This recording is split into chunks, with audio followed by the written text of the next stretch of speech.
Alright guys, Kazoo71 here, an update for you. I haven't done one of these in a long time. This was the one that came out Friday. It's Sunday morning here. I was going to do this yesterday, but I just changed my mind, decided to do it today. A lot of people, a lot of these other YouTubers have released this already, but I want to talk to you guys about this just a little bit.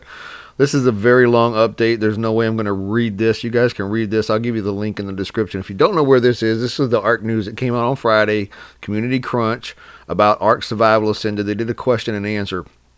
So basically they go through a little points about what it is, and you can skip it just a little bit if you want to, but I'm going to cover a couple of these points because I think it's important. So ARK Survival Ascended, of course, is their next generation of ARK Survival Evolve, harnessing the power of Unreal Engine 5. They're using 5.2, some parts of 5.3, but not really, because they basically say in the thing that it's too much to jump ahead to 5.3 since they've already created everything. So end of October is the launch date, right? Where can you play it? It's going to be on Xbox, PlayStation 5, PC, on Windows, and Steam. So you can do that. Now, and I'll show you guys why that's important in a second, that part right there. Why are you doing this?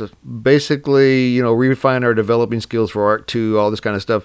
But basically the bottom line is money, so you guys know, which makes sense. I mean, these guys need to continue to fund themselves. They're not going to continue to make money off of ARK Survival Evolved if they're doing a lot of like free DLCs and stuff like that. You got to be able to make money. So that's what these guys are doing here. Basically, it's about, getting money, advancing their skills and that stuff, and continue to grow over time and cleaned up code base, that kind of stuff. So I'm not going to read this whole thing, but that's pretty much it, which is not a bad thing. I see that as a good thing. It's smart. So why are you leveraging the new technology? Another question that could result in quite a mouthful of responses. A very long response, so we'll kind of skim through this part. This part I do want to cover because this is got some important things in it. They're taking advantage of Unreal 5 engine and its artwork. Read this. ARK's code base has been rewritten and its artwork recreated by hand to take full advantage of Unreal 5 engine, including its Lumen and Nanite systems, advanced graphic features.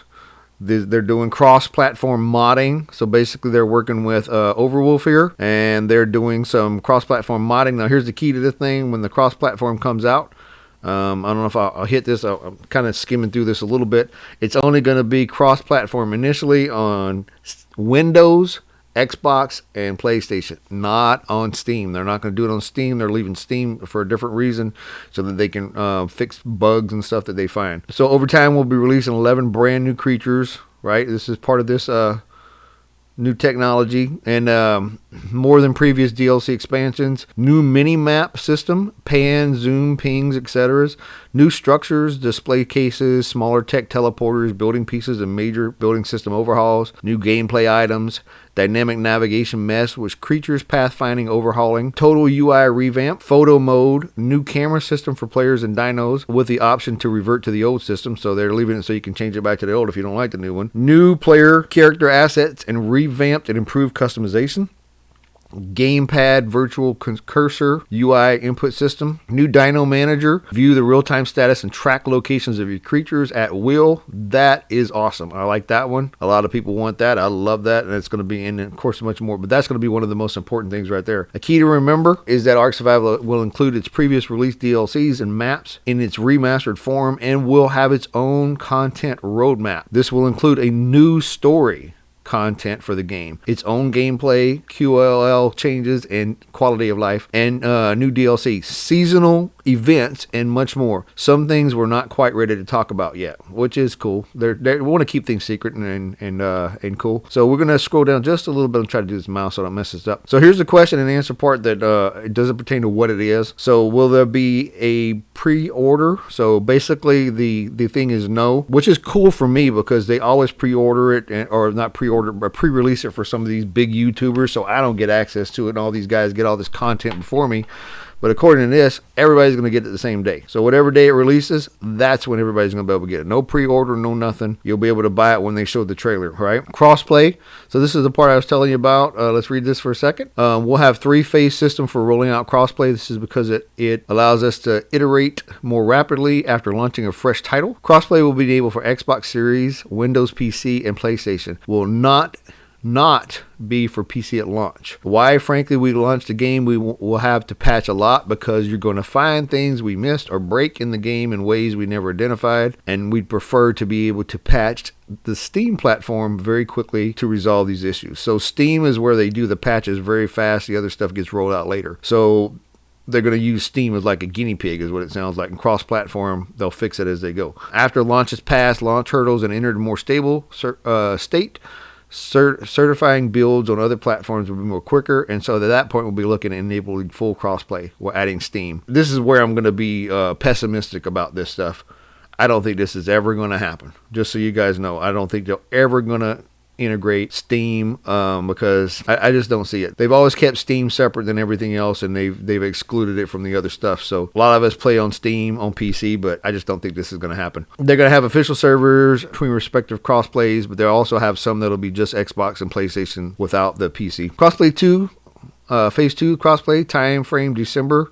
Yeah, all these time frames, kind of hold that in the back of your head. It's just like all this other stuff with Wildcard. I think, they may hit some of them. They're not going to hit them. They've always been late with the ARC one, so I wouldn't expect anything different with ARC Survival Ascended, although they've been working on it for over a year, so we'll see. So crossplay is now enabled on all platforms. This is their ideal thing, meaning Steam can play with Xbox and vice versa. Like I said, don't hold your breath on that one. I don't know how well that's going to work out. So, but let's just read this part. At this part, we will be at a stage where the game can fully enable crossplay for all platforms. So we'll be merging the PC Steam network with a specific Xbox, PlayStation, Windows networks. I really hope they do that. I've had a lot of people ask me on want to play on servers that I have from Xbox and stuff, but we'll see. Hopefully they will, man. I don't even know if I'll be able to do this because if you haven't noticed before, I think it starts with an N, Nitrado or whatever. They're going to be the only server host. They're not going to let anybody else host servers. And part of that being this right here. So they're limiting servers, official and unofficial, to one host. So the people I use for hosting servers isn't even allowed. You can read the rest of that, but Phase 3 cross progressive time frame 2024. Cross progression isn't going to be enabled at full crossplay because we'll need to integrate some forthcoming updates on the Epic Online Service system. We don't know the exact time frame for that. It's out of our control. Anyway, let's skip that. We don't care about that. Some of you may care. You can read that little section yourself. What changes have been made to the servers? Don't really care much about this, but you guys can read this if you want. They've increased the status replica range for structures. We're keeping the servers capped at 70 players, that kind of stuff. So it's not a huge bunch of changes. It looks like, of course, player run unofficial servers can increase the 100 players and highly viable if they reduce the status replication range or lower the maximum dino count. Basically, they're letting, but I'm telling you guys, I know from reading and researching and hearing other people there, only Nitrado is going to have servers, so unofficial servers. What content changes have been made in day one? Caves, rafts, cryopods, tech, giant squirrels, whatever. That's pretty funny. This is a hot topic and we wanted to clarify our intent, so I do want to talk about this one a little bit. This is kind of important for the gameplay, but we wouldn't be surprised if things have slipped through the cracks. Let's read that again. This is a hot topic and we wanted to clarify our intentions, but we wouldn't be surprised if some things have slipped through the cracks. In other words, they're holding back. They're not going to tell you everything. Generally, we intend to release content based on the map at launch. It doesn't matter when it launched. For example, the rafts will be available on day one, and that's that new bug on the island. However, tech creatures, variants, and cryopods will not be available. Very interesting. They're releasing it like they originally released ARC 8 years ago. So, wow. Okay. We've done a pass on the caves and some balance adjustments to choke points and improve caves' internal appearance. We were hesitant to make dramatic changes to cave balance while the meta in ASA, ARC Survival Evolved, has flaws. We didn't have a complete overhaul. We didn't think a complete overhaul was wise. Between these changes and other adjustments throughout the game, we expect to see some shifts. So they might be making some little adjustments here and there. Honestly, there are a fair number of changes in the game side. So here's what we're talking about. Overhauling billing, disable leveling of movement speed. Look at that. On creatures and players. On official network. Unofficial can change this via config, of course. We see the conversations. We already did it a while back, and then they're sticking their tongue at us like, you can't see. We already changed this. So they're taking away the movement speed on players and on dinos, dude. That's rough. Now, when it says, just so you guys know what I've recognized too here, when it says official networks, unofficial can change it via course, this is going to affect single player as well. So you people who play on single player, they're going to have the settings set like this too. So you're going to have to go into the advanced tabs and stuff and find that. And I'll do videos on that when I find it. And some other people will too, but I'll try to find those for you guys if you're looking at wanting to change that. Small dino quality of life.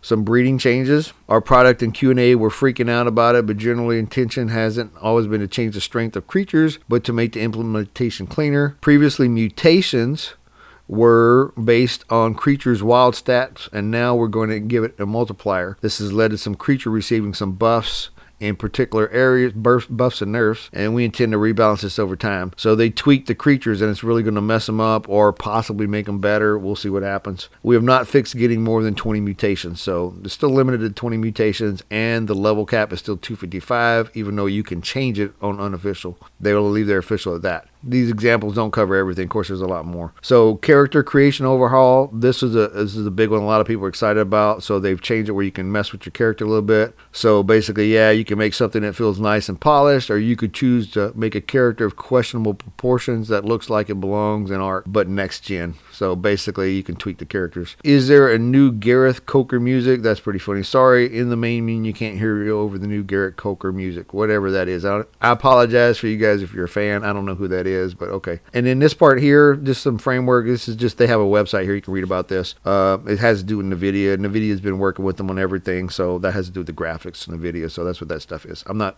a big tech guy, so I don't know what this is. Unreal Engine 5.2, 5.3. So basically, they developed it in 5.2, even though there's a new 5.3 out. They're going to integrate some things in it, but eventually they're going to upgrade it all to 5.3. Gameplay win, you will 100% be able to see the game via a trailer and screenshots before you purchase the game in October. Not getting any more specific than that. So they're not going to say anything. So they're going to release some like trailers and screenshots and stuff probably towards the middle of the month, end of the month. That'd be my guess as you get closer to launch. What about cheaters? They're working on cheater stuff. As always, they don't want to really say anything. We don't want to talk much about it because if we keep that close to our chest. So basically what they do to monitor cheaters and stuff, they don't want the cheaters to figure out a way around. That's pretty much what they're saying. Survival of the fittest, they are working on that as well. After launch, will be tackling remastering Survival of the Fittest. So that's not done now, but they do plan on changing it back to Survival of the Fittest instead of the Survival of the Fittest. Anyway, don't really care about that. And then this part about the queue, I don't really play Survival of the Fittest, so you guys can read that if you want. I'll kind of pause it there for just a second. And in events, Extra Life, ASA, yeah, they'll be doing these. The first ASA event will be Extra Life, bonus raids, that kind of stuff, and they will be doing events. So our first content-related event in December will be the launch of Winter Wonderland with Ark Survival Ascended. Creature submissions, what's the plan? Honestly, it's taking a long time to get Shasta, which is the one above us here, that water dino. So, but they will be doing more stuff. This kind of threw a spanner in its calendar doing creature votes. We might take a break because voter fatigue. They'll get them all. I think they got 2 more maps or 1 more map to do. I can't remember how many more DLCs they got, but they'll do them after they launch it probably. They're just seem to be focused right now is what it seems to be from this thing, is focused on getting the game launched and getting it going. So then all this other stuff about developer, you guys can read this stuff. But this part right here, we've intentionally been very quiet last year as we've been working aggressively on shipping Ark Survival Ascended. Once the game is out the door, we intend to do 180 and we'll become more directly engaged with the community we've been reading and monitoring throughout. Trust us, basically. This could include more question and answer streams, etc. But the general idea is that our quiet days are ending with the launch of Ark Survival Ascended, and you get to see directly what we're cooking up. So basically, guys, that's it. I just want to kind of cover this stuff. And at the top of this thing is that dino they're talking about, that one right there, the Shastasaurus, whatever that thing is, the dossier on this. But there you go, guys. That's an update on what the stuff that they did. It's a pretty long one. I just kind of wanted to cover this a little bit. I apologize. It's kind of long. I'll have to go back and edit this a little bit. But if you guys enjoyed it, please like the video. Thanks for watching, guys, and I will see you next time.